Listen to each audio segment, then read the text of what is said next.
Hey, so in this video I am going to show you guys how to do a linear approximation problem. A linear approximation problem might look something like this. It says evaluate, here we go, evaluate the square root of 5 using linear approximation.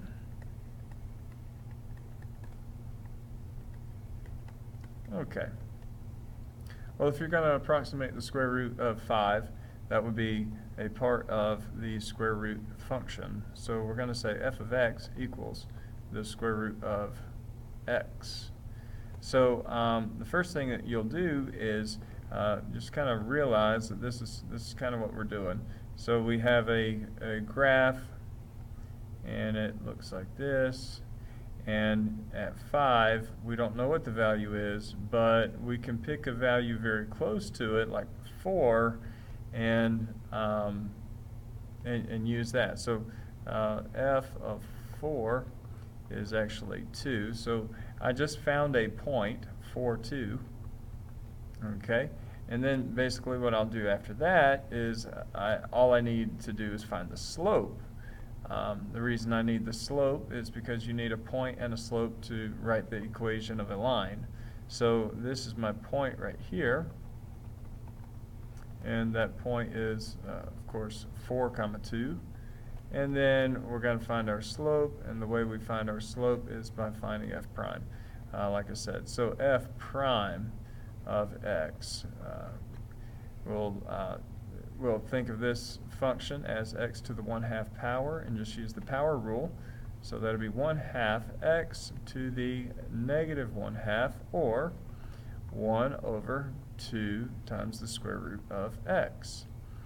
Alright, and then we're going to find it at 4, so f prime at 4 is 1/2 root 4, 2 times 2 then, so 1/4. So now I have my slope. My slope, f prime at 4, is 1/4. Okay, so basically what we've done then, or what we're about to do, is write the equation of this red tangent line.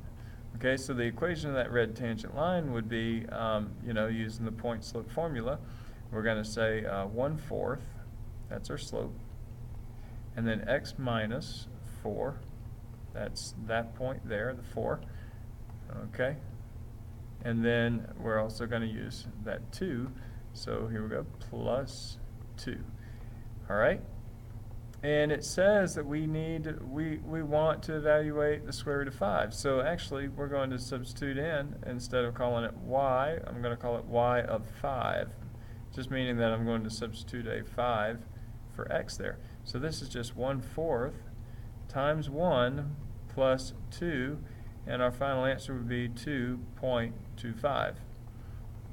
And just to give you an idea if this is accurate or not, we'll